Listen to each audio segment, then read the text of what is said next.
In the book, you write about how Hispanics are going to lead America to a new era of prosperity, and one of the people you talk about certainly is Judge Sonia Sotomayor. Now, let me probably get on your wrong side with this as well. To me, Sonia Sotomayor is a blatant sexist and racist. And just because she's Hispanic, I think that's outrageous that you say How that. could you? I mean, how you could you based say that on her speech Not at a one college speech. in the year 2000. Nope. Have you read her decisions? Not one I mean, speech. that is this is the most eminently qualified new jurist on the high court ever. She was number one at Cardinal Spellman. She was number one at Princeton. She was the editor of the Yale Law Journal. She was an eminently qualified DA in Frank Hogan and Morgenthal's office. Was a great district court judge. Lots of racists are brilliant. Aren't lots of racists brilliant, Geraldo? Sexist? Geraldo. First of all, I'm sure lots of racists are brilliant. She grew up in the same building as my Aunt Anna, my uncle. All right, but that's no reason. That has nothing to do with the argument. The argument is she didn't just say what she said once about a Latina woman would make. The wise Latina was one time. No, but she said basically the same thing on multiple occasions, Geraldo, over many years. This is who she is. It is exactly that attitude that is the reason the Republican Party will never again have the president. Why? Because here's the best among us. Someone who has overcome enormous obstacles. A single-parent home. Her dad died when she was 8 years old. She's in the East Bronx. Her mother's working 2 jobs. Her mother, a veteran of the Army, an Army nurse, working 2 jobs. Puts her I'll get brother the violin, school, It doesn't speak to the issue. This eminently qualified lawyer whose decisions are flawless. And really? How about New Haven? Flawless? What New Haven? She was following precedent. No. She dismissed it without any kind of a. Look, here's the bottom line. You just upset your own argument when we talk about. Who do you like on Rick this? Sanchez? Do you like Clarence Thomas? Is he your guy? I love Scalia. I love Clarence Thomas. I think Alito and Roberts. Thomas utter one word on that high court? I know he must be illiterate. What was his record like? He must be illiterate. What was his? Have you examined his record? Listen, here's the question. I'm not talking about records. I'm talking about being racist. Isn't that what counts when it comes to the Supreme Court? But the issue that I said to you, she was a racist and a sexist, and that's what we're talking about. Absolutely slanderous, Steve. It's lazy. It's anti-intellectual. She hasn't done a racist thing in her life. She said racist things. On the board of the Puerto Rican Legal Defense and Education Fund, as she was. Does that make me a racist? Have you ever said that you are better than a white male because of your ethnicity and sex, or better than a white female? Have you ever said that, Geraldo? I don't. In terms of the statements you make before college kids, I've done 100 college speeches. And if you said the same thing over and over again, you would mean it. If you parsed she hasn't said it over and over again. She has. You're Geraldo, you want me to her record. Oh, no. And you are. Oh, no. You're being anti-intellectual, and you certainly have never read her decisions. Geraldo, I have read her decisions, and it's not even open for debate that she's repeated that more than one time. What is open to debate is your characterization of her as a racist. You sound like Glenn Beck calling the president a racist. Oh, I mean, you don't throw those words around. They mean something. Lindsey Graham, do you agree with they Lindsey mean Graham? Something. Well, let me ask you what it means. Do you agree with Lindsey Graham when he, who voted for her, said to her, if I as a white male said what you said, I'd be toast? Do you agree with that? I don't know what the definition of toast is. Well, imagine it, Geraldo. Imagine it. You would have had an uncomfortable time. Now you're being intellectually dishonest. Let me ask you this. Is Joe Wilson a racist? The South Carolina I'm not talking about Joe Wilson. What about Joe Wilson? Is he a racist? Based on what he said, a liar? No. If he said other things that I don't know about, maybe. I don't know. But not based on that at all, no. He said that Strom Thurmond's mixed-race daughter was Geraldo, I'm not going to let you do what the left does so well. You're turning the argument into something else. Left.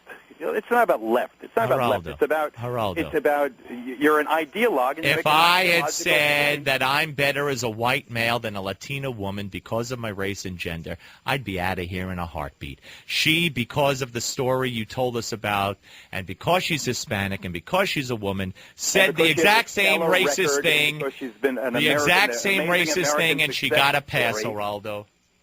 Yeah, lazy. Stuff. Come on, you can do better than that. Lazy. And let me ask you this.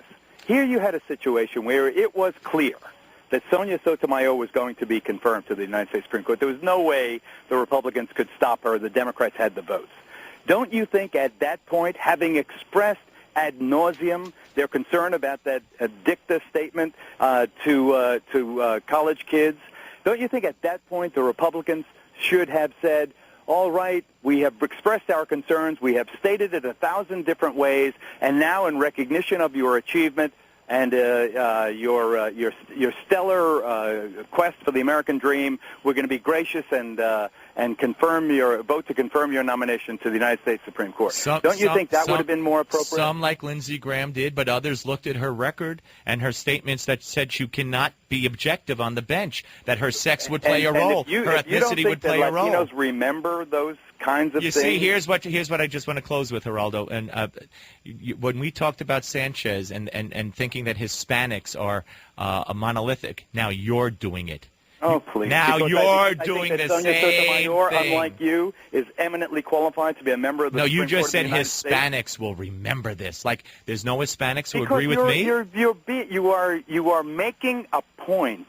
You are making a point of saying that your opposition is because Sonia Sotomayor is racist. Right. That is an absolute lie. There is nothing in her life to suggest that she's a racist.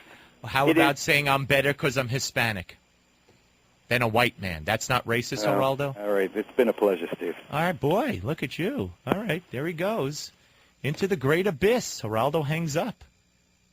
Very nice. I guess when you can't argue the point, and all you could do is say, you're lazy, that's intellectually lazy, or whatever. Imagine, I called Sonia Sotomayor a racist for saying that she's better than white men because she's Latina and she's a woman. And I just asked Geraldo if that was racist, and he hung up.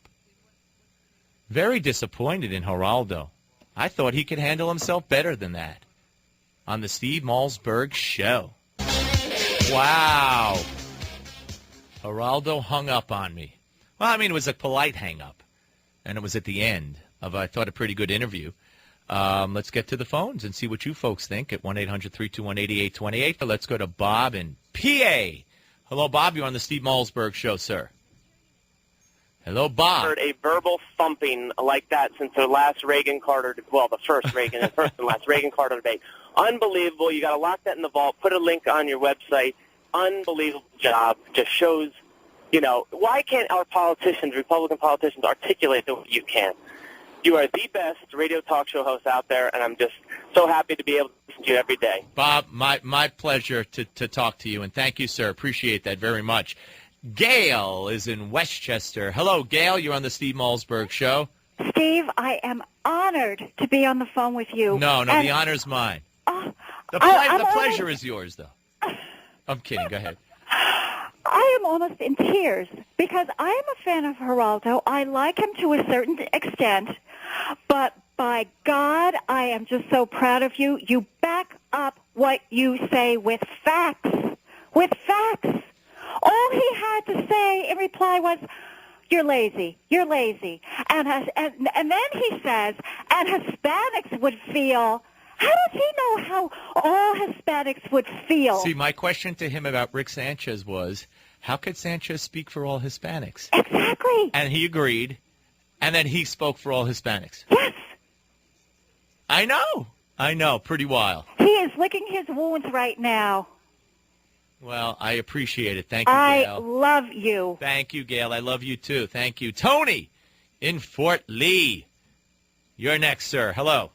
Steve, I love you too, but not like that, I hope not. Yeah, but I don't love you like that either. Okay, thank you. Yeah, I mean, look, we're crying over spilled milk. I agree. Anybody else that would have said that, they would have been, pulling a Don Imus. But what can we do? That's it. I mean, hopefully she'll do her job well. And, I think you're spending too much time on it, Steve. No. He wrote about her in his book. So that's why I brought her up. Well, and you're right. I mean, he's being intellectually dishonest. But that's Geraldo. Well, you know what? I'm a little disappointed. Thank Tony, thank you, my friend. All right. Thank God Tony doesn't love me the way the previous caller loves me.